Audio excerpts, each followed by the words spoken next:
ya creo haber actualizado todos los videos en el website.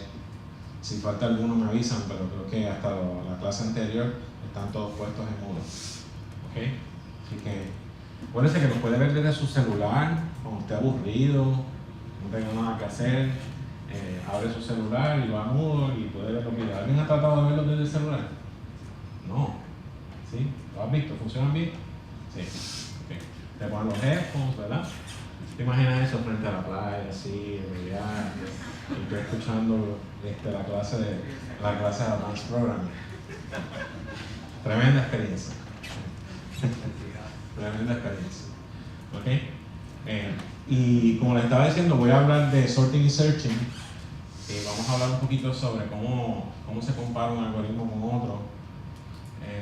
Son temas que después ustedes van a cubrir con mayor profundidad en otras clases, pero pues esta vez empezamos un poquito superficialmente a hablar de ellos. Y voy a hablar sobre 4 algoritmos de sorting y 2 algoritmos de búsqueda. Los algoritmos de sorting que vamos a estudiar son desde lo más básico, el problema hasta algunos un poquito más complicados, pero más eficientes. Y vamos a ver que hay algoritmos más eficientes que otros para resolver el mismo problema. Esa es una pregunta central de la computación. ¿Cuál es el algoritmo más eficiente para resolver un problema particular? ¿Okay? A veces te encuentras un algoritmo y la próxima pregunta que se va a hacer es: ¿puedo hacer algo más eficiente? ¿Existe algo más eficiente? Usted tiene 2 alternativas. O encuentra uno más eficiente, o prueba, tiene 3, o prueba que no existe ese más eficiente, es decir, que el que encontró es óptimo, que también lo puede hacer formalmente haciendo una demostración, una proof, o puede también quedarse ignorante, es decir, no sé y no me molesta no saber. Esa es la tercera alternativa. ¿Okay? Así que vamos a ver los 4 algoritmos de sorting. Los voy a explicar a grandes rasgos antes de ir a ver el código. Vamos a ver una implementación de cada uno de ellos. El primer algoritmo se llama Selection Sort. Y el problema de ordenar, ¿cuál es el problema de ordenar? A mí me dan una lista de cosas, más bien una secuencia, para hablar un poquito más con exactitud. Una secuencia, ¿qué quiere decir? Que esos elementos de esa lista están en un orden particular y yo tengo que buscar una permutación de esa lista o de esa secuencia que siga un orden. Por ejemplo, yo puedo abstraer toda esa complejidad a un problema sencillo. Yo puedo pensar en que tengo una lista de n números y yo los quiero ordenar en forma ascendente, ¿verdad?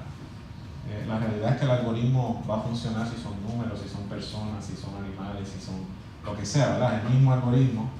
Lo importante es que haya alguna manera de yo discernir cuál de los objetos de esa secuencia va primero que el otro en ese orden. Si son números, pues puedo asumir, bueno, que es la magnitud del número. Sería lo obvio, ¿verdad? Yo los quiero ordenar en forma ascendente o descendente. ¿Okay? Entonces, el algoritmo de Selection Sort funciona de la siguiente manera. Vamos a suponer que mi secuencia es este salón. Y yo quiero ordenar, vamos a decir que la secuencia va de izquierda a derecha y de adelante hacia atrás. Es decir, tú eres el primero, él es el primero, después él es el segundo, él es la tercera, así. Y luego que termino con el último de acá, empiezo con el primero de acá. ¿Sí me explico? Es decir, mi secuencia es este salón, de izquierda a derecha y del frente hacia atrás. ¿Okay? Y yo quiero ordenarlos, digamos, en algún orden. Por ejemplo, en orden de edad. ¿Verdad? Selection Sort funciona de la siguiente manera. Lo que yo voy a hacer es que voy a hacer rondas repetitivas, buscando en cada ronda la persona que es más joven de los que todavía no he puesto al frente. Es decir, al principio no tengo nadie al frente, así que voy a preguntarle a todo el mundo su edad o su fecha de nacimiento, como prefieran, y voy a buscar el que tenga la edad más pequeña. Y a esa persona, donde quiera que lo encuentre, lo voy a intercambiar con la persona que está al frente. ¿Ok? Digamos que tú, por ejemplo, te pregunto y tú no eres el más joven, yo sigo buscando, encuentro a alguien que es más joven que tú y que es el más joven de todo el salón.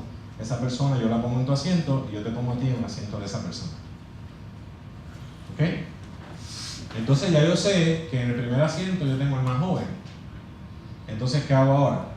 Pues ahora me muevo al segundo asiento y entonces busco de los que todavía no he movido, ¿verdad? Porque ya él está en su posición, busco cuál es el próximo más joven.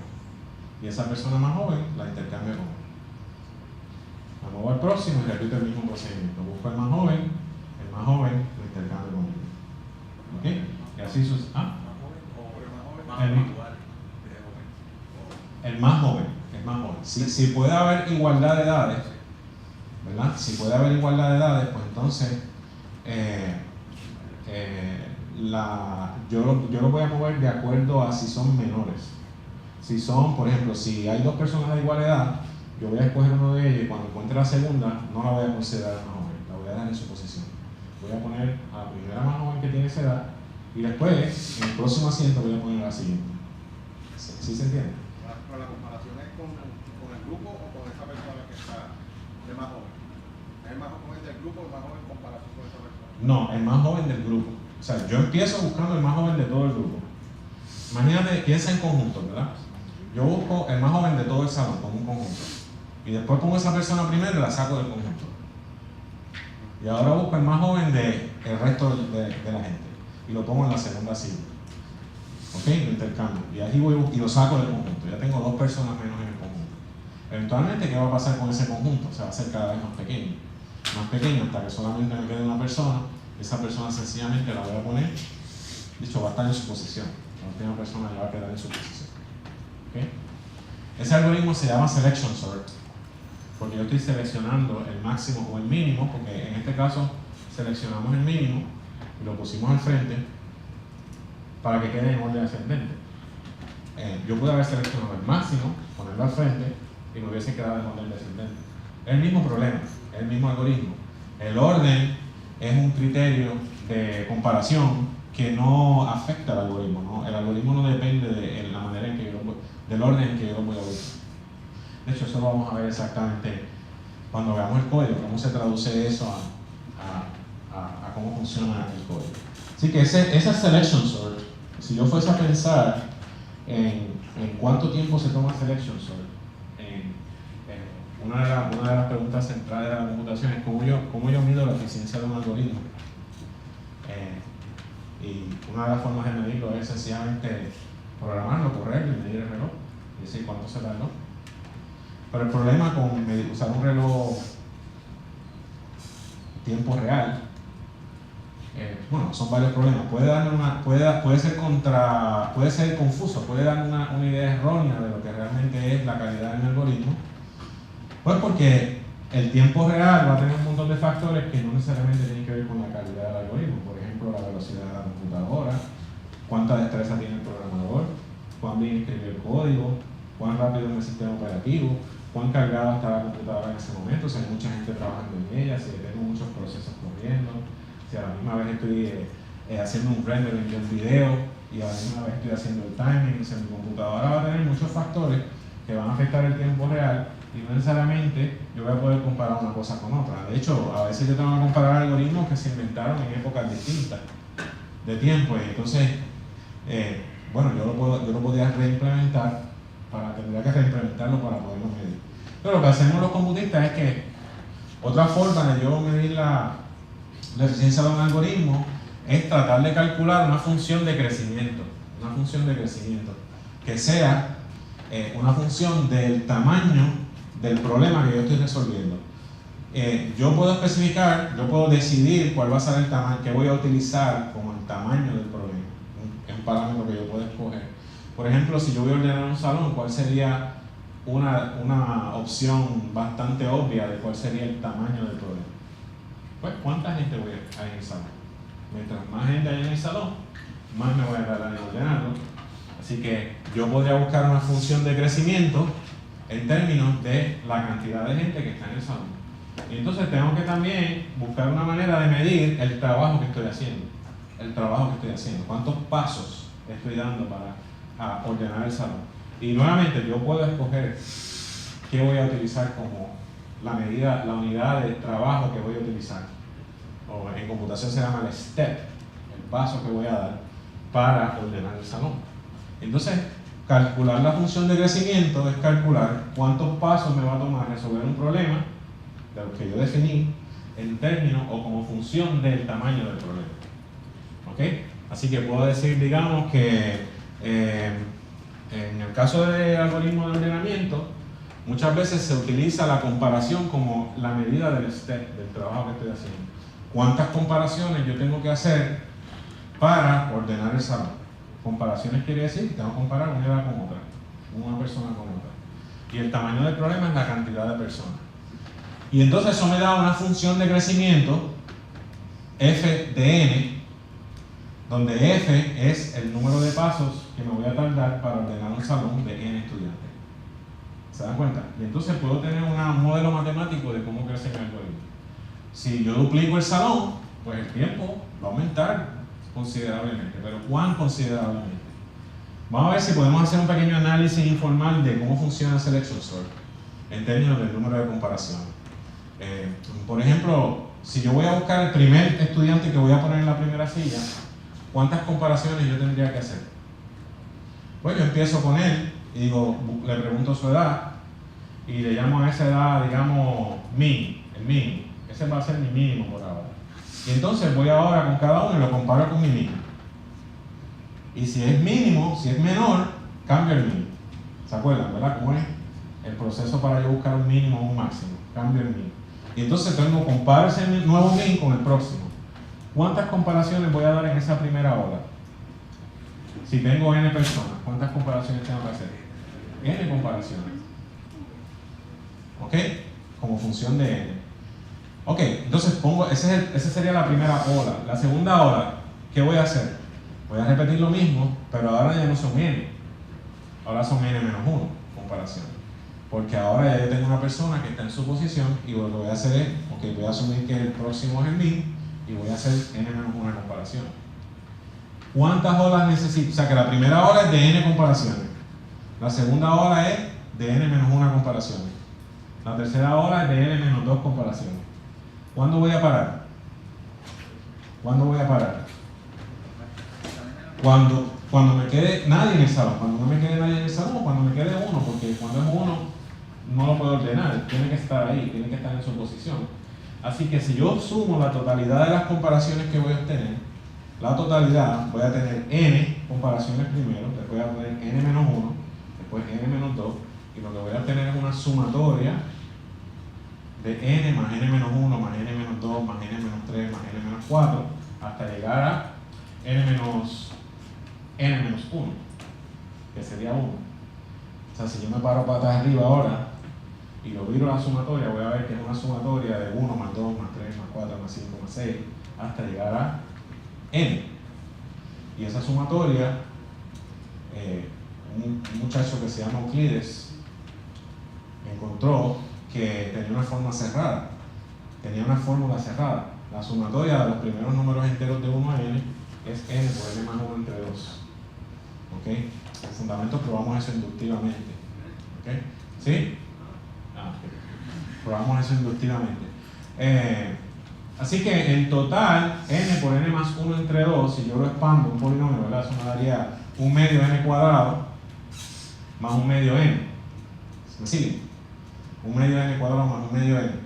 En computación, nosotros queremos comparar algoritmos asintóticamente. ¿Qué significa asintóticamente? ¿Se acuerdan de las asíntotas? ¿Saben lo que es una asíntota? Es como una línea donde uno como que se acerca pero nunca llega. Hablar asintóticamente es hablar cuando mi problema es bien grande. ¿Ustedes se acuerdan cuando estudiaron prepa? Que ustedes decían polinomios pares, polinomios impares, si es par y es positivo, cuando voy a posicionar más infinito a menos infinito, siempre crecen. Si son impares, uno decrece y otro crece, ¿verdad? Como la cúbica. Si es impar, en el medio hay como que puede haber ceros y interceptos y revoluces, pero cuando ya me alejo del cero, como que ya o crece o decrece. ¿Por qué? A ver si se acuerdan. ¿Por qué ese comportamiento hace sentido? ¿Por qué?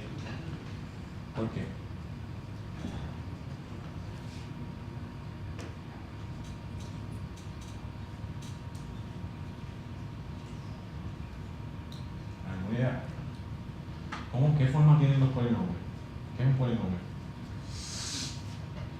¿Qué es un polinomio cuadrado? ¿Qué tienen que saberlo? No quiere decir tan tímido. Tienen temor a equivocarse. ¿Qué es un polinomio? Es una suma de términos en potencias enteros, ¿verdad? Con coeficientes positivos o negativos. Por ejemplo, un polinomio cuadrático, canónicamente yo lo puedo ver como un coeficiente a por x cuadrado más b por x más c, un término constante. ¿Qué pasa si yo me voy al infinito? ¿Qué va a pasar con el término de x y el término constante? Versus el término cuadrático. No va a importar. No va a importar porque el término cuadrático va a ¿cómo diría? A overpower, a capturar a los términos más chiquitos. En el infinito, cerca del infinito, el polinomio se comporta como el término más grande. Los otros no sirven para nada. Claro, a lo mejor me tengo que ir bien al infinito, bien al menos infinito, para ver ese comportamiento. Por eso que los polinomios, no importa cuántos ceros yo tenga, al final domina el término mayor y o me voy para arriba o me voy para abajo. ¿Ok? Así que en este caso, volviendo otra vez a la computación, si mi función de crecimiento es un medio n cuadrado más un medio n, ¿cuál es el término que va a dominar cuando n sea bien grande? N cuadrado. Y por lo tanto, a ese algoritmo donde asintóticamente la función de crecimiento que domina es n cuadrado, le llamamos un algoritmo big O de n cuadrado. Usamos ese nombre fancy, después cuando usted tome el fundamento, si no lo ha tomado lo vamos a definir matemáticamente, pero por ahora lo importante es que la función de crecimiento big O de n cuadrado significa que ese algoritmo crece cuadráticamente. Cuadráticamente quiere decir, en arroz y habichuela, que si yo duplico el tamaño del programa, si yo duplico la cantidad de estudiantes en este salón, ¿qué va a pasar con el tiempo que me tardo en ordenarlo? ¿Se va a duplicar? Se cuadra. O sea, si lo duplico, estoy cuadriplicando el tiempo. ¿Cierto? Porque el 2 al cuadrado, el factor de 2, si lo cuadro, 2 por 2 es cuadro, hasta la última vez que yo lo dejé. Y mi tiempo se va a cuadriplicar. Eso es teóricamente. Podríamos hacer ahora unos experimentos para corroborar que eso es cierto, si usted se quiere aburrir un rato. ¿Ok? Pero esa es la función de crecimiento. O sea que yo podría, si yo tengo una función de crecimiento y yo tengo algunos datos concretos de algunos tamaños de problemas, yo podría extrapolarlo. Es decir, fíjate, yo me tardé 1 hora ordenando 100 objetos. Pues ¿cuánto me voy a tardar en ordenar 200 objetos? 4 horas. Roughly speaking. O sea, es bien importante para un computista poder anticipar cuánto se va a tardar en calcular algo, ¿no? ¿Ustedes no creen que eso debe ser importante? ¿Ok? Así que para eso necesito esa función de crecimiento. O sea que selection sort es un algoritmo que tiene una función de crecimiento cuadrática. Y la próxima pregunta es ¿cuál? ¿Is that good enough? ¿Verdad? ¿Hay alguna manera de que nosotros podamos hacer menos de cuadrático? Bueno, ahí es que viene el intelecto humano. O encontramos una más rápida o probamos que sea la más rápida. Vamos a tratar otro algoritmo. Este algoritmo se llama insertion sort. Y los nombres, by the way, cambian de libro en libro. Pero insertion sort funciona de la siguiente manera. Yo voy a poner la primera persona, la voy a asumir que está en la posición correcta hasta que pruebe lo contrario. Voy a dejarlo a él en la primera silla. Y entonces voy a ir a cada persona. Y lo que voy a hacer es que, como voy a dividir mi lista en 2 piezas, en 2 partes, 2 secciones. Una sección que está ordenada y una sección que no está ordenada. Inicialmente, la sección ordenada consiste de un solo objeto. Y ahora voy a tratar de añadirle un objeto a esa sección ordenada. ¿Cuál es el problema? Que puede ser que el próximo objeto que voy a añadir no está en la posición correcta. Si considero esa sección como la sección ordenada, a lo mejor ese nuevo objeto no está en la posición correcta. ¿Cómo yo resuelvo ese problema? Yo inserto ese objeto en la posición correcta. ¿Ok? Así que vamos a decir que él nació en el 2005 y él nació en el 2003 y yo estoy ordenando ascendentemente, ¿verdad? Me encuentro con 2003, 2005, ¿qué hago? los intercambio a ellos dos. Los inserto ahora en la posición correcta. Ahora tengo 2003, 2005 y me encuentro 2000. ¿Qué tengo que hacer ahora? Entonces lo que voy a hacer es lo siguiente, lo voy a comparar con él y voy a decir 2000, 2005, fuera de orden, ¿verdad? Los intercambio. Entonces ahora ella va a estar aquí y ahora lo intercambio con él. Le digo 2000, 2003, fuera de orden, ¿verdad? Los intercambio. Entonces, ¿qué voy a hacer con el próximo objeto que voy a encontrar? Lo voy a ir insertando en la posición que le corresponde y al final de esa iteración voy a tener esa parte ordenada otra vez. Tengo una parte ordenada más grande. Ahora trato de añadir otra persona más y la vuelvo a insertar en la posición correcta. ¿Ok? Ese algoritmo, ¿se entiende? ¿Se entiende cómo funcionaría? Okay.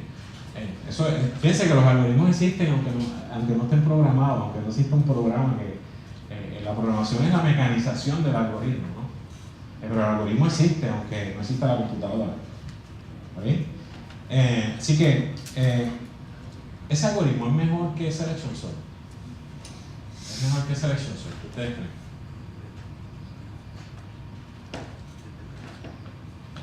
Depende. ¿De qué depende? De la cantidad. Vamos a suponer que voy a ordenar el mismo salón. ¿Cuál va a ser más rápido? La pregunta es difícil, ¿okay? Pero piensa un poco. ¿Cuál va a ser más rápido?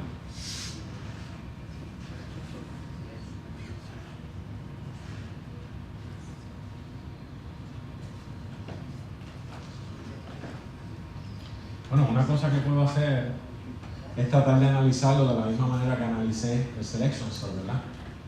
Y tratar de compararlo. Fíjense, ahora voy a tratar de comparar el Selection Sort con el Insertion Sort. Ahora, cuando voy a comparar dos algoritmos, tengo que comparar chinas con chinas. Si en el Selection Sort yo dije que mi unidad de trabajo era la comparación, ahora cuando compare el Insertion Sort no puedo inventarme otra unidad de trabajo. Tengo que comparar chinas con chinas. Tengo que decir, bueno, entonces, ¿cuántas comparaciones te tomaría Insertion Sort en ordenar, en hacer el mismo trabajo, en ordenar n objetos? ¿Ok? Vamos a tratar de calcularlo. Vamos a suponer que la primera persona está en la posición correcta y llego a la segunda persona. ¿Ok? Ahí tengo que hacer una comparación, ¿verdad? Tengo que decir, ¿tú vas primero o tú vas después? Entonces, ahí hago una comparación, así que llevo una. Puede ser que uno vaya primero, otro vaya después, pero no me va a envolver, cambiarlo no me va a envolver ninguna comparación adicional. Así que llevo una comparación. Y ahora voy a tratar de insertar al tercero. ¿Cuántas comparaciones yo tengo que hacer para insertarlo al tercero en la posición correcta? Dos. ¿Cuál es dos? Lo comparo con el segundo y luego ¿tengo que compararlo con el primero? ¿Se dan cuenta? Voy a repetir. Él está en la posición correcta, voy a insertar al segundo, comparo, hago una comparación. Los pongo en sus posiciones correctas. Ahora voy al tercero. Los primeros dos ya están en orden. El tercero ahora lo comparo con el segundo. Si ellos están fuera de posición, tengo que intercambiarlo. Pero si están en su posición, no tengo que intercambiarlo. ¿Qué ha pasado entonces? Que si ya ellos están en posición, yo no tengo que pasar el trabajo de seguir comparando. Mientras que en el Selection Sort, cada vez que yo tenía que buscar un mínimo, yo tenía que volver a comparar n-1 y después n-2 y después n-3. Parece ser como que el Insertion Sort me está ahorrando un poquito de trabajo. ¿Se puede apreciar? ¿Se puede apreciar? Así que si tengo la suerte de que la persona está en su posición, no tengo que hacer más ninguna comparación. Pero si tengo la pésima suerte, ¿cuál sería la pésima suerte? Que esa persona va al principio. ¿Se dan cuenta? Esa sería la peor suerte. Así que en computación, como nosotros queremos ser fancy y vernos inteligentes en los happy hours y eso, pues le llamamos el worst case y el best case. Worst case analysis, best case analysis. Porque los algoritmos pueden tener un growth function en el best case y un growth function en el worst case. Y de hecho, puede tener también un average case, que podemos hablar después qué significa un average case. Pero, entonces, vamos otra vez a selection sort. En selection sort, hay un best case y un worst case. ¿Hay manera de yo ser afortunado o ser desafortunado? ¿Cuál sería, o no? ¿O siempre voy a pasar el mismo trabajo? Acuérdense, yo voy a buscar el más pequeño y lo voy a poner al principio. Después voy a buscar el más pequeño y lo voy a poner en la próxima posición. Busco el próximo más pequeño sin cambiar el algoritmo. ¿Hay manera de yo avanzar más en algunos casos y avanzar menos en otros casos? ¿Se puede dar cuenta que no? No hay. Siempre voy a pasar el mismo trabajo. En selection sort, el best case y el worst case siempre me van a dar el mismo trabajo. ¿Okay? El mismo trabajo. ¿Okay? En insertion sort no. En insertion sort lo que va a pasar es que si yo tengo la suerte de que cada vez que trato de insertar a alguien está en la posición correcta, y no sé si está en la posición correcta, y el próximo está en la posición correcta, y el próximo está en la posición correcta, ¿cuántas comparaciones voy a hacer al final? ¿Cuántas comparaciones voy a hacer al final? Si todo el mundo está en su posición correcta, ¿cuántas voy a hacer? N comparaciones. ¿Y N qué tipo de polinomio es? Lineal, un polinomio lineal, una línea, una parábola versus una línea. ¿Cuál le gusta más? Si usted paga por tiempo, le gusta más la línea. ¿Está bien? La parábola crece mucho más rápido que la línea. ¿Ok? Así que insertion sort en el best case es un algoritmo más rápido, asintóticamente hablando, que el selection sort. Es más rápido asintóticamente hablando. Ahora en el worst case. ¿Y en el worst case? ¿Qué pasa en el worst case? Yo tengo mala suerte. Entonces voy al segundo y está fuera de lugar. No solamente está fuera de lugar, está en el extremo opuesto. Entonces tengo que compararlo con el anterior, con el anterior, con el anterior hasta el principio. Quiere decir que ¿cuántas comparaciones voy a hacer la segunda vez? Una. ¿Y la tercera? Dos. Porque lo comparo con él y lo comparo con él. ¿Y la cuarta? Tres comparaciones. ¿Qué está pasando? ¿Cuántas comparaciones voy a hacer en total? La primera vez hago una, la segunda vez hago dos, la tercera vez hago tres. La misma sumatoria de Euclides. La misma sumatoria de Euclides que tenía en selection sort, la tengo también en insertion sort. La diferencia es que en insertion sort, eso me va a pasar si tengo pésima suerte. ¿Está bien?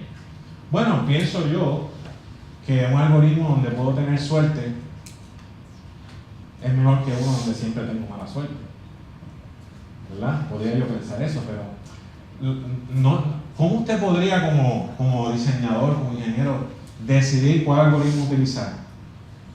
Si yo voy a utilizar uno de los dos y yo sé que uno tiene un comportamiento worst case y uno tiene un comportamiento best case, ¿cómo yo podría decidir? Bueno, yo podría decir, bueno, es mejor, yo podría usar algún tipo de concepto ético, filosófico, decir, bueno, como este es mejor a veces, pues es mejor, porque este siempre es malo. ¿Está bien? Eso podría ser, pero otra alternativa que usted tiene que decir, bueno, en la realidad, ¿cuántas veces yo voy a tener mala suerte? ¿Y cuántas veces yo voy a tener buena suerte? Si yo tengo un modelo de cuántas veces, ¿cómo se llama eso de cuántas veces tengo buena suerte y cuántas veces tengo mala suerte? Parece que a nosotros nos gusta usar palabras rebuscadas para que la gente piense que somos genios. Probabilidad, la regla de la probabilidad, la ley de la probabilidad. Yo tengo que cuantificar la incertidumbre. INI 40 días. El próximo curso que usted debe tomar lo antes que pueda, INI 40 días. ¿Ok? Probabilidad y estadística. Le puedo recomendar a algunos profes, pero no en público. ¿Ok? Así que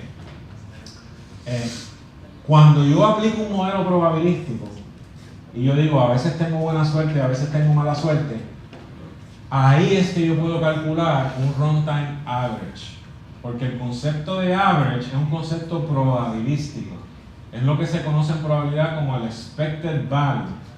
El expected value de una variable aleatoria. Esto todo se complica por las palabrerías, pero los conceptos realmente son sencillos. ¿Ok? Así que si yo puedo hacer un modelo probabilístico, yo puedo calcular entonces en promedio cuánto yo me voy a tardar, siguiendo de acuerdo a ese modelo probabilístico. Y eso es lo que se llama un average runtime. Average runtime es el valor esperado del runtime bajo un modelo probabilístico. Claro, crear un modelo probabilístico a veces es difícil dependiendo de cuán preciso usted lo quiera. Usted pudiera hacer unas suposiciones que a veces hacemos a rajatabla, ¿verdad? Que decimos, bueno, la probabilidad de que si yo voy a adivinar un número de la lotería, por ejemplo, ¿cómo yo sé que la probabilidad de sacar un número es 1 sobre la cantidad de números que hay? ¿Qué suposición tengo que hacer? Que es igualmente probable sacar cualquier número. Claro, esa suposición es bien grande. ¿Ok? Si yo tengo que suponer, ¿qué hago al suponer? Pues al suponer lo que estoy haciendo es definiendo mi modelo probabilístico. Y como no sé más nada, pues le meto un marronazo. Digo, todo el mundo es igualmente probable. A marronazo limpio. ¿Ok? Hay que tener cuidado con los marronazos. Un marronazo de vez en cuando es buena idea. Pero uno tiene que saber siempre que a veces hay mejores marronazos que otros. ¿Vale? Así que nosotros los que trabajamos con ingeniería, que estamos tratando de resolver problemas reales, muchas veces tenemos que cortar esquinas y bueno, dar marronazos así como decimos, ¿verdad? Pues porque nosotros queremos que el maldito cohete llegue a la luna. No nos basta con conocer la ley que regula el movimiento de los objetos. Queremos que mandaron en el sitio preciso. ¿Ok? Así que best case lineal, worst case cuadrático. ¿Podemos hacer mejor?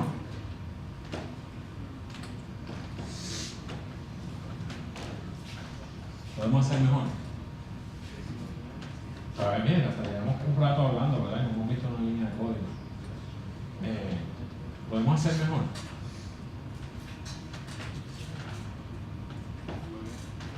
Log n. Okay, ¿cómo lo haría?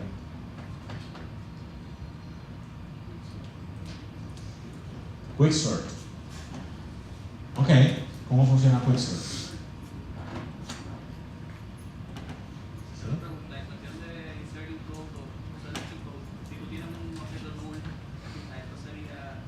Es un exception.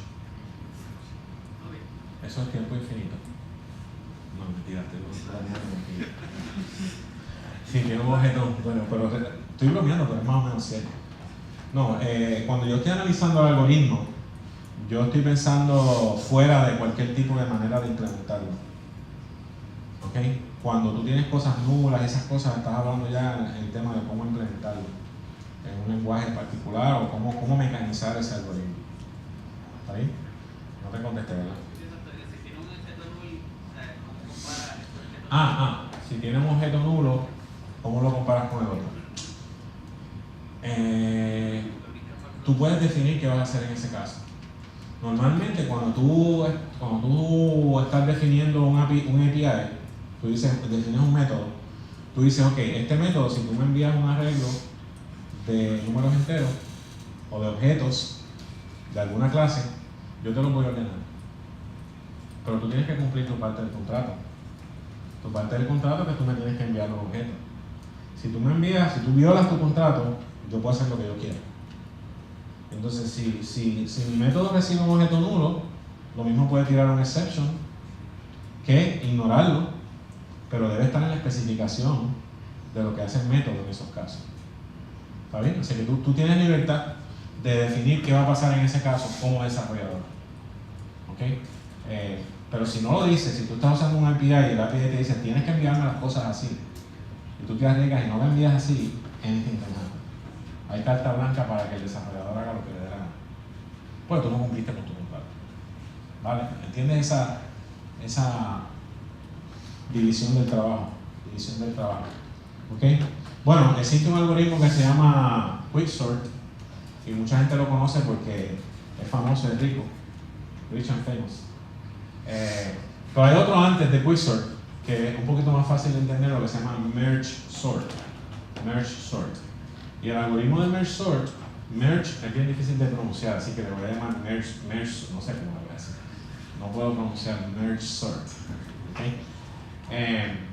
Como funciona merge sort es que merge sort divide la lista en dos grupos, a la mitad, y entonces ordena cada mitad. Eso es un candidato idóneo para recursión, correcto, recursión. Divido a mitad y ordeno cada mitad. Para ordenar un grupo, divido a mitad, ordeno cada grupo y después ¿qué hago? Los mezclo. Merge, se dice en inglés. Por eso se llama merge sort. Porque yo divido a la mitad, ordeno y luego mezclo. ¿Ok? Claro, ¿cómo voy a ordenar cada mitad? Recursivamente usando merge sort. Así que la mitad voy a dividirla en mitad, voy a tener 2/4 partes, voy a ordenar cada cuarta parte y después voy a mezclar cada cuarta parte. ¿Y cómo voy a ordenar la cuarta parte? La voy a dividir en 2/8 partes, voy a ordenar cada octava parte y voy a mezclar las octavas partes. ¿Okay? Ese es el concepto. Claro, ¿qué va a pasar eventualmente cuando yo siga dividiendo y dividiendo en dos? ¿Te quedó algo? My student forgot this, I'm sorry. Oh, okay. I have my eyes. Yeah. Okay, sorry to interrupt. So, en el merge sort, ¿qué va a pasar eventualmente según yo vaya siguiendo subdividiendo? ¿Qué tiene que pasar? Me voy a quedar sin cosas, voy a seguir haciendo esa mitad cada vez más pequeña, y eso es una buena idea porque en recursión yo tengo que converger, yo tengo que llegar a un punto donde yo pare y diga, ya no tengo que hacer más nada, yo puedo contestar. Si yo llego a una mitad de la lista, una parte de la lista que solamente tiene un objeto, ¿cómo lo ordeno? No tengo que hacer nada, ya está ordenado. Entonces, cuando vengo dos mitades que tienen un objeto, ya están ordenadas, lo que tengo que hacer es mezclarlo. Así que, cuando mezclo esas dos, voy a tener una lista de dos objetos. Y entonces, ahora esa lista de dos objetos la voy a mezclar con la otra lista de dos objetos para obtener una lista de 4 objetos. Así que, la realidad es que el trabajo de merge sort ocurre en el merge. El merge es el que hace realmente el trabajo. ¿Ok? Entonces, analizar cuál es el runtime del merge sort es más complicado. Porque, como es un algoritmo recursivo, ¿verdad? Para yo contar cuántas comparaciones tengo que hacer, tengo que analizarlo en forma de recurrencia. Por ejemplo, yo podría definir que para yo ordenar una lista de tamaño n, yo tengo que ordenar dos listas de tamaño n entre 2. ¿Ok? Así que yo podría definir una recurrencia que me diga t de n, el tiempo que me tardo en ordenar n, es 2 veces el tiempo que me tardo en ordenar n entre 2. Porque yo tengo que ordenar cada mitad. Estoy asumiendo que la n es divisible entre 2, ¿ok? Un marronacito pequeño. ¿Okay? Estoy asumiendo que la n es divisible entre 2. Entonces, el tiempo que me voy a tardar en ordenar la n va a ser 2 veces lo que me tardo en ordenar cada mitad más el tiempo que me tardo en mezclarlas. ¿Cuánto me voy a tardar en mezclarlas? Si yo tengo dos listas de dos cosas, ¿cuánto me tardo en mezclar esas dos? ¿Cuántas comparaciones tengo que hacer para mezclar esas dos cosas? De hecho, ¿cuál es el algoritmo que yo puedo utilizar para mezclar dos listas de cosas? Bueno, lo que puedo hacer es lo siguiente. Vamos a suponer que estas primeras dos filas son de objetos que ya están ordenados. Ya yo ordené esas dos filas. Pero entre ellas no están ordenadas. Está ordenada cada fila, pero ellas están, cada una tiene objetos que no necesariamente existen en la otra. ¿Cómo yo podría ordenarlas para obtener una fila que ya esté ordenada? Pues yo podría empezar con los primeros dos, compararlos. Y el menor de ellos lo dejo en su posición y me muevo en esa lista al segundo. ¿Ok? Si que los comparo ellos dos, vamos a decir que él está en su posición, pues entonces adelanto esta lista y las comparo a ellos. ¿Ok? Si ella va antes de él, entonces a él lo pongo primero. Y te muevo en la otra lista al segundo. Y voy hablando de una lista y de otra. el más chiquito lo hago y el más grande lo dejo. Y voy consumiendo cada lista alternadamente hasta que una de las dos listas se me acabe. Y cuando una de las dos listas se me acabe, entonces vacío el resto de la otra lista, porque ya sé que el resto de la otra lista va después de los que ya seleccioné. ¿Está fácil eso, no? Ese es el procedimiento del merge. Así que, ¿cuántas comparaciones me va a tomar el merge? ¿Cuántas comparaciones me va a tomar el merge? También va a tener un best case y un worst case, pero por eso de no tardarnos tanto tiempo, yo voy a meter un marroncito aquí también. Y voy a decir que la cantidad que me voy a tardar, el número de comparaciones que voy a necesitar para mezclar dos listas de tamaño n, va a ser más o menos n. Va a ser lineal, ¿verdad? Porque yo voy consumiendo de cada lista uno y uno y uno y uno y uno y uno, y cada vez que comparo uno lo elimino, así que no puedo eliminar más de n cosas. Así que en el worst case voy a ganarme n comparación en mezclar las dos listas. Así que yo voy a obtener una recurrencia que me dice que el tamaño de yo ordenar n va a ser 2 veces el tamaño de ordenar n entre 2 más n, que es el tamaño del el número de comparaciones para mezclarlo. Y ahí voy a obtener una recurrencia. Voy a dar un fast forward aquí un momentito porque es que es muy difícil acordarme de todas esas cosas. O sea, que se acuerden ustedes de todas esas cosas. Así que voy a ir acá al análisis de merge sort. ¿Okay? Así que el número de comparaciones que necesito para ordenar n objetos va a ser 2 veces el número de comparaciones que necesito para ordenar n entre dos objetos, más una cantidad lineal que en este ejemplo, en el ejemplo de los slides, es 5n, ¿ok?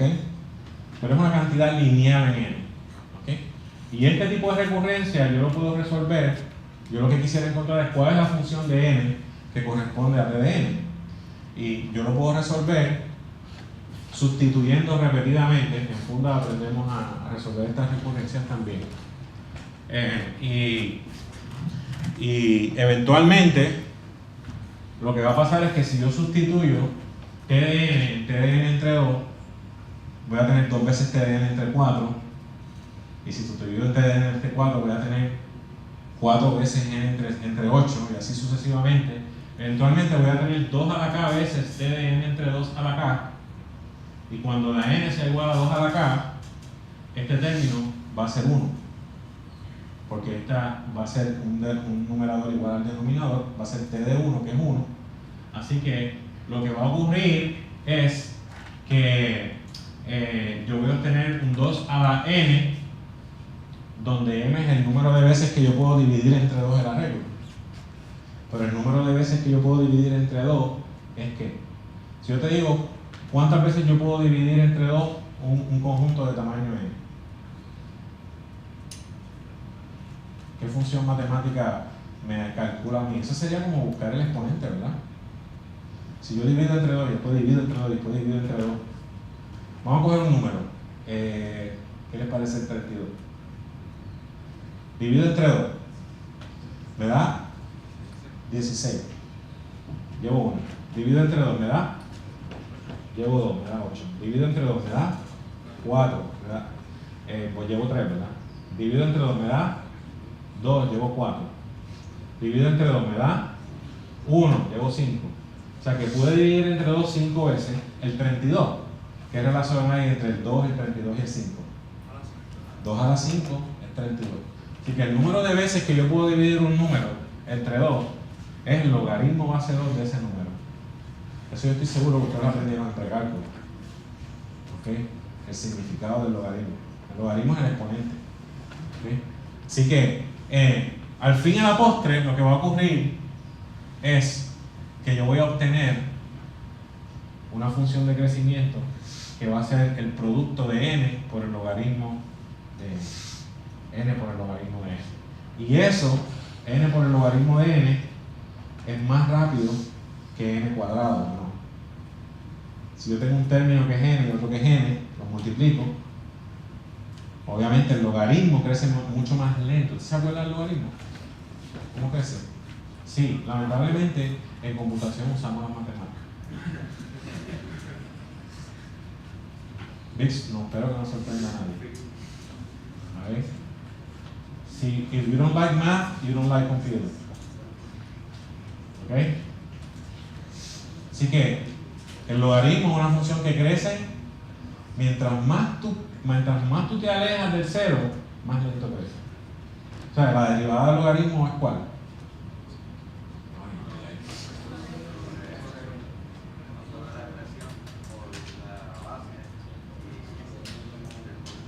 La derivada del logaritmo no es 1 sobre x. Estás aplicando la cadena. Ok, tú estás avanzado ya.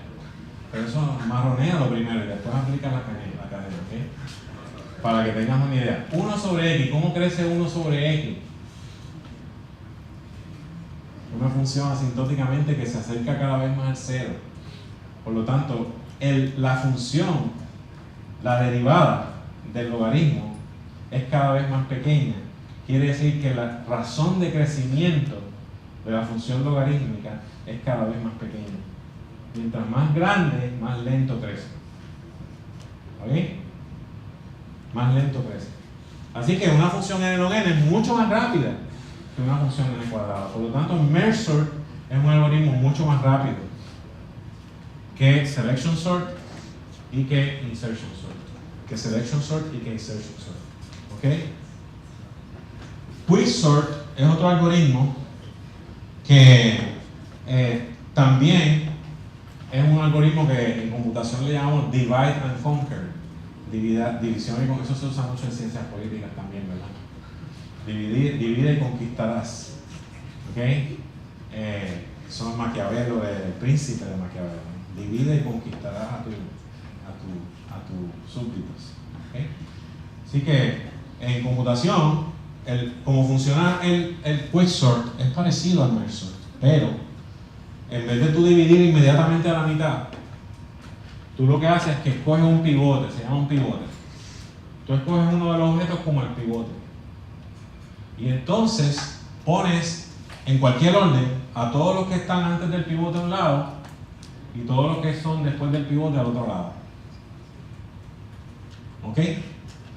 Puede ser que un grupo te quede bien grande y uno bien chiquito, o puede ser que los dos te queden del mismo tamaño.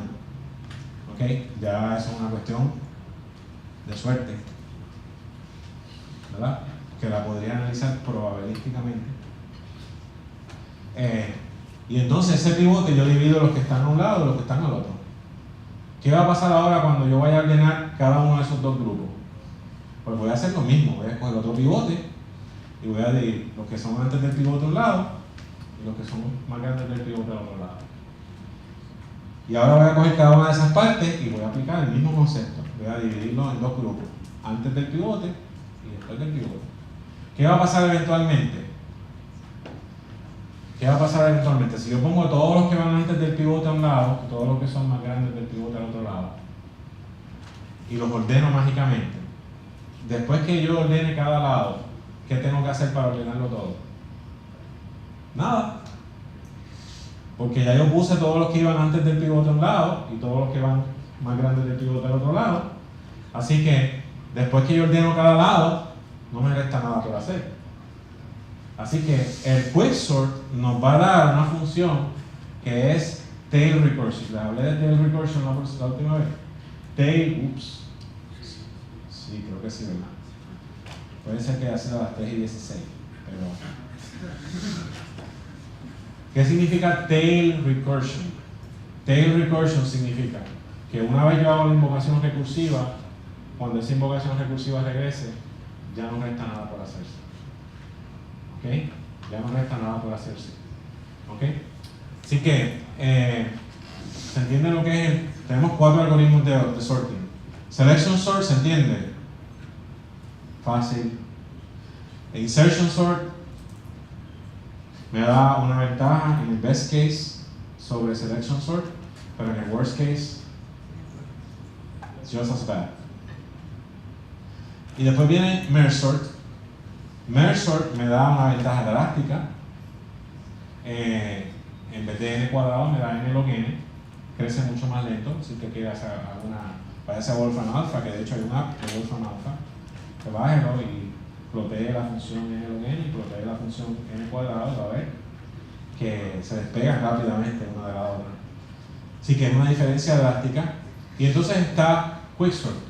Quicksort tiene la característica de que puedes tener mala suerte. Podrías tener mala suerte. Porque si tú escoges un pivote malo todas las veces, vamos, ¿cuál sería el pivote más malo de todo en Quicksort? ¿Ah? El mayor o el menor, ¿verdad que sí? Porque si tu pivote es el mayor, ¿qué va a pasar con los grupos? Va a estar uno que es todo el mundo a un lado, menos uno que está en el otro lado. Entonces, si tienes mala suerte otra vez y escoges otro pivote malo, ¿qué va a pasar? Otra vez, vas a tener todo el mundo a un lado, vas a tener un desbalance total, absoluto. Y si tú te desbalanceas en el worst case, esa sería tu pésima suerte, Quicksort va a ser cuadrático también. Así que, technically speaking, Quicksort es un algoritmo cuadrático en el worst case. Pero, ¿cuál es la probabilidad de que eso ocurra? Bueno, tú puedes hacer distintos modelos probabilísticos, ¿verdad? Pero a grosso modo la probabilidad es pequeña. La probabilidad es pequeña. Y si yo soy inteligente escogiendo el pivote, ¿ok? Si yo soy un poquito inteligente, puedo rebajar esa probabilidad bastante. Sí, el Quicksort es un algoritmo bien popular. El problema de Merge Sort es que Merge Sort muchas veces requiere que yo esté copiando mucho los arrays. Porque cuando yo los divido y los ordeno, y invoco recursivamente, no puedo ordenar el chiquito en el mismo posición donde está el grande, porque después se me salen de orden. Tengo que estar copiando mucho los arrays. Y eso no es una faceta que se sobresale en el análisis del algoritmo, pero que me consume más tiempo. Y Quicksort yo lo puedo hacer in place. Yo puedo hacer la partición in place porque están todos los más grandes en un lado, todos los más chiquitos, y ya si yo los cambio, como quiera van a seguir siendo los más chiquitos. No puede haber uno que se me cuele para otro lado. Y eso sí puede pasar en Quicksort. Así que Quicksort es un algoritmo muy popular, muy común, pero usted debe conocerlos todos. ¿Ok? Usted debe conocerlos todos. Así que vamos a ver algún código, ¿verdad? Porque después de todo estamos en una clase de computación y se supone que uno programa. Así que vamos a ver algún código, ¿verdad? Vamos a ver Selection Sort. ¿Ok? Vamos a suponer que yo te doy un array y tú quieres hacer Selection Sort. ¿Alguien me podría describir el código en sus propias palabras? Ups. Uy, ya. ¿Alguien me podría describir así cómo haría el código? Ahora estamos hablando Java, un poquito Java. Uso un loop, ¿cómo lo haría?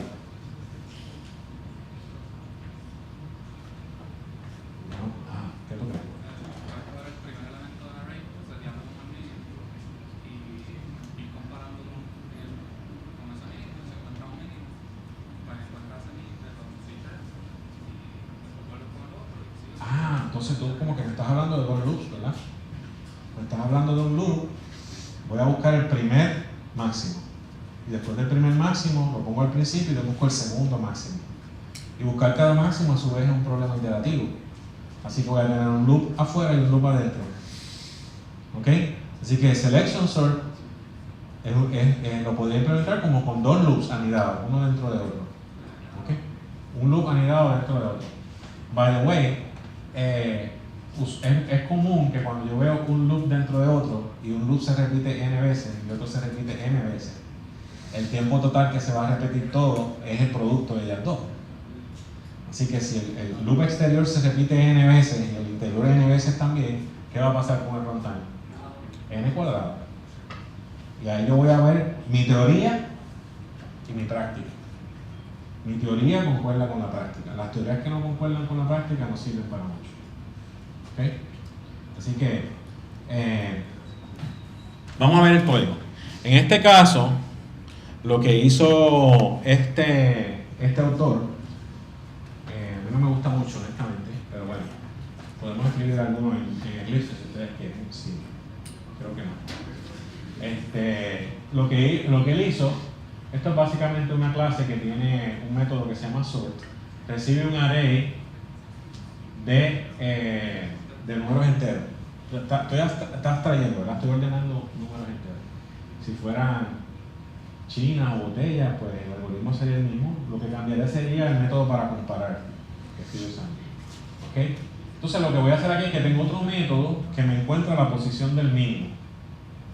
Pero ese método tiene un parámetro adicional que es a partir de dónde yo voy a buscar el mínimo. Entonces lo que voy a hacer en cada iteración es que voy a buscar el mínimo a partir de la posición i, donde i empieza en 0. Y luego que lo encuentre, intercambio su posición, la posición del elemento i, con la posición del elemento mínimo.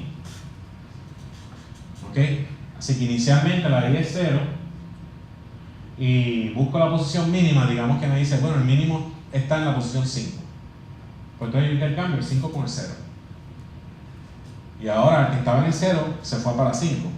Y eventualmente lo voy a poner en su sitio. Y entonces voy a la próxima. Ya en la posición 0 tengo el mínimo. Ahora voy a buscar el mínimo, pero a partir de la posición 1. Porque la iba cambiando. Entonces cuando regrese ese lo voy a intercambiar con el que está en la 1. A veces voy a hacer cosas tan estúpidas como intercambiar el objeto de la posición 1 con el objeto de la posición 1. Una manera ineficiente de no hacer nada, ¿verdad? Funciona, pero es trabajo adicional. ¿Okay? Es trabajo inútil. Eso se le llama, hay una palabrita fancy para eso. Se le llama overhead. ¿Okay? Es trabajo inútil. ¿Okay? Que no. Trabajo inútil es como una contradicción. Esfuerzo sin hacer trabajo. ¿Se acuerdan en física que si usted caminaba y volvía al mismo sitio no hacía trabajo? Uno como que decía, no es posible, yo estoy sudando. ¿Okay? Entonces, así que funciona este algoritmo. Entonces, si me voy a este método, el minimum position, ¿qué va a pasar minimum position? El minimum position tengo el otro loop. Entonces son dos loops anidados, pero están escondidos, ¿verdad? Porque uno está dentro de un método que se invoca dentro del otro loop. ¿Está bien? Pero realmente son dos loops. Entonces se dan cuenta que el loop interior empieza cada vez en una posición más lejana. Primero empieza en la 0, después empieza en la 1, después empieza en la 2. Por lo tanto, eso es lo que nos va a dar la sumatoria de 1 más 2 más 3 más 4 más 5. Y la sumatoria me va a dar una cuadrática. ¿Ok? Si yo tuviera la paciencia de poder calcular el tiempo que se toma mi algoritmo para arrays de tamaños cada vez más grandes, voy a poder ver la parábola. ¿Ok? Voy a poder ver la parábola de tiempo real. De tiempo real es que se tarda mi algoritmo. ¿Ok? Y voy a ver, bueno, y esa parábola de hecho me va a servir para yo poder estimar cuánto se va a tardar, digamos, si ordeno 1000 veces ese arreglo. Eso es bien importante para un computista, poder estimar cuánto tiempo tiene que esperar por un resultado. ¿Ok? Vamos a ver insertion sort. En insertion sort, ¿ok? En insertion sort, nuevamente, lo que hacemos es que empezamos con el primero, asumimos que está en la posición correcta, buscamos el segundo y lo tratamos de insertar donde va. En este caso, como el 9 va antes del 11, lo insertamos antes del 11 y ya los primeros dos están en orden. Buscamos el próximo. El próximo entonces lo vamos comparando con el anterior. Como el 16 es mayor que el 11, pues me economicé todas las demás comparaciones, lo dejé en su posición. Y entonces ahora comparo el 5. Ahí tuve mala suerte, porque el 5 lo tengo que comparar con el 16, intercambiarlo, después con el 11, intercambiarlo, después con el 9, intercambiarlo. Me toma 3 comparaciones y entonces lo voy a poner en la posición correcta. Y así sucesivamente. Se ve lindo, pero si lo escribo en Java, se torna un poquito medio trabalengua, ¿verdad? Fíjense que yo tengo un loop exterior, esto es un método sort, igualito que el anterior, recibe un array y lo ordena. O sea que modifica el array, cambia las celdas del array para que esté ordenado. Pero lo que voy a hacer es que voy a empezar iterando en el array en la posición 1, o sea que la posición 0 no la toco porque estoy asumiendo que esa está en la posición correcta. Y entonces luego lo que hago es que guardo el valor que está en esa posición para no borrarlo copiándole algo encima, lo guardo en otra variable. Y entonces empiezo a iterar de atrás para adelante. La J la pongo en I, y entonces empiezo a comparar el A sub J menos 1 con la posición original, con el último que tengo en, a ver, es A sub I, desde que hasta me equivoco cuando voy analizando. Sí, eso mismo es. Estoy comparando entonces cada uno de los elementos a partir de la I hacia atrás con el anterior. El next se convierte en el anterior. Y si el anterior es mayor que el next, ¿ok? Tengo que intercambiarlo. Al intercambiarlo, entonces, ahora si los intercambié, voy a comparar ese que intercambié con el anterior. Y lo voy a ir como flotando hasta que llegue a la posición donde el próximo ya sea menor. Y ya no lo tenga que seguir insertando más al frente. ¿Ok? Así que al final, entonces, voy a llegar al punto donde ya no voy a seguir insertando más, a seguir moviendo, porque lo que estoy haciendo realmente es crear el hueco. Estoy rotando todos los que van después del que estoy insertando. Y al final voy a insertar entonces en esa posición el primero que estaba al final. Lo voy a insertar en esa posición. ¿Ok? Ese es el insertion sort. ¿Ahí? Entonces el merge sort, esta que está aquí es el algoritmo de merge. Así que si yo tengo dos mitades y está cada una ordenada, ¿cómo yo las mezclo? ¿Verdad? Lo que voy haciendo es que voy comparando el primero con el primero y el menor lo paso a la nueva lista. Luego comparo el segundo con el primero y el menor lo paso a la próxima lista y cambio esta posición. Y voy escogiendo uno de cada lista, el menor de cada lista y moviéndolo. Al final hay una lista que se me va a quedar vacía. Y lo que hago ahí entonces es que vacío el resto de la lista en la lista final. ¿Okay? Así que en Java eso se ve de la siguiente forma. Fíjense que aquí hay una recursión. Sort de un array conlleva calcular una mitad y otra mitad, crear dos arrays nuevos para cada una de las dos mitades, ¿okay?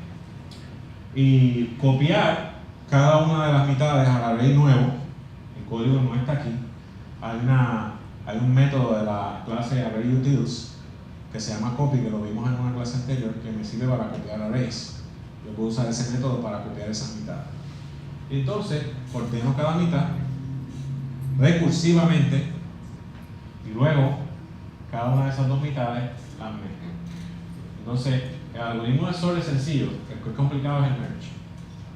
Entonces, vamos a entrar dentro del merge y en el merge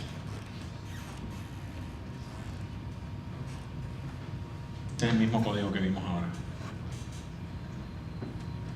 Este es el código completo. ¿Okay? Sí. Este es el código completo. Aquí estoy creando los dos arrays nuevos, new, int, del largo entre 2. Aquí estoy copiando la primera mitad, copiando la segunda mitad, ordenando la primera mitad, ordenando la segunda mitad y mezclando las dos mitades. ¿Okay? Le paso al merge, le voy a pasar cada mitad y el array final donde va a estar el resultado.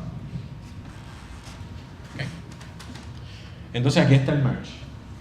Y el merge, lo que hago es que, como tengo dos mitades, first y second, lo que hago es que tengo como si fueran dos índices, un índice en cada mitad que empiezan en 0.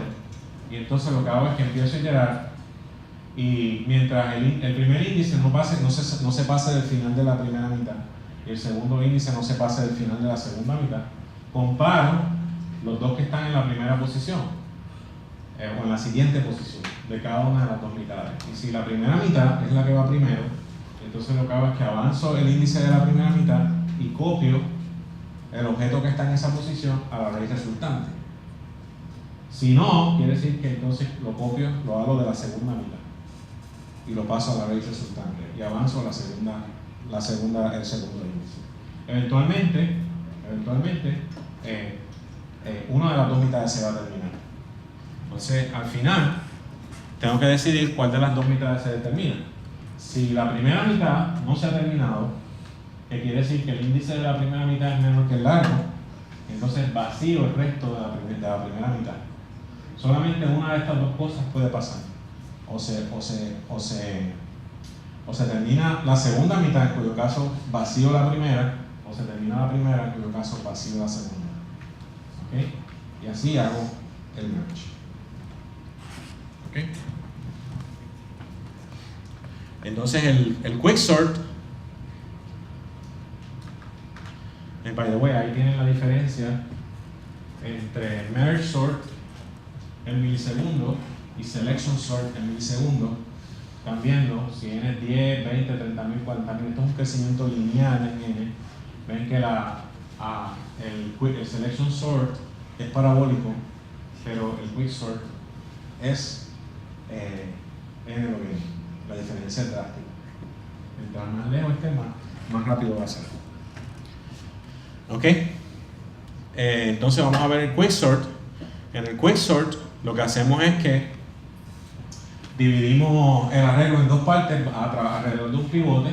En este ejemplo que está en los slides, el pivote es sencillamente el primer objeto del array. Se escoge como el pivote y se ponen todos los que son menores. Por ejemplo, en este caso sería el 5 el pivote. Así que ponen todos los que son menores que el 5 a un lado, todos los que son mayores o iguales al 5 al otro lado. Y aplican nuevamente quicksort hasta que eventualmente se ordena a un lado y se ordena al otro lado, y entonces ya no queda nada por hacer, porque ya todos los que eran menores están ordenados y los que son mayores están ordenados. Por lo tanto, la función quicksort tiende a ser tail recursive.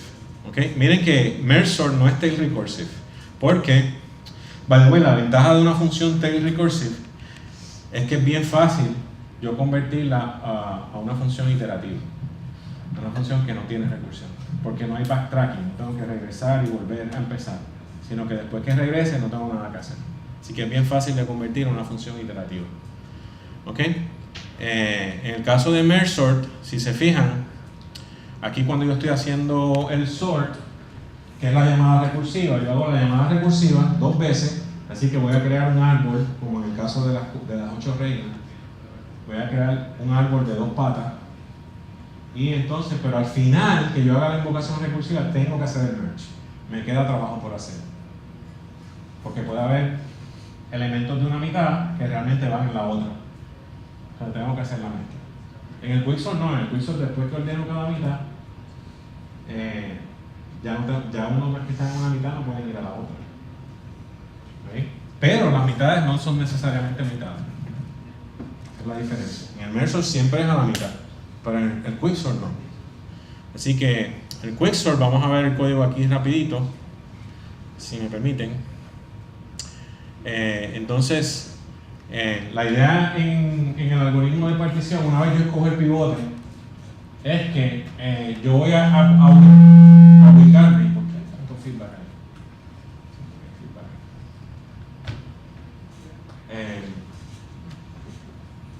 Fenómeno de sonido. No sé por qué puede haber feedback ahí, no hay ningún sonido. No hay micrófono por aquí, algo así. Yo lo que hago es que empiezo en el array de extremo a extremo. Tengo un pivote y voy de extremo a extremo. Eso lo que hago es que me adelanto, mientras siga viendo cosas que van antes que el pivote. Desde acá me voy adelantando hasta que vea cosas que van antes del pivote. Y desde acá me sigo adelantando hasta que vea cosas que van después del pivote. Hasta que encuentre una que va después del pivote acá y una que va antes del pivote acá. Y entonces las intercambio. Y entonces sigo otra vez recorriendo. Entonces voy a encontrar de un y de otro lado, voy a irlas intercambiando hasta que todas las de un lado queden antes del pivote y todas las del otro lado queden después del pivote. ¿Ok? Así que quería mostrarles aquí el código de quicksort. Bueno, vamos a dejarlo aquí, volvemos a quicksort en la próxima clase. ¿Okay? Nos vemos.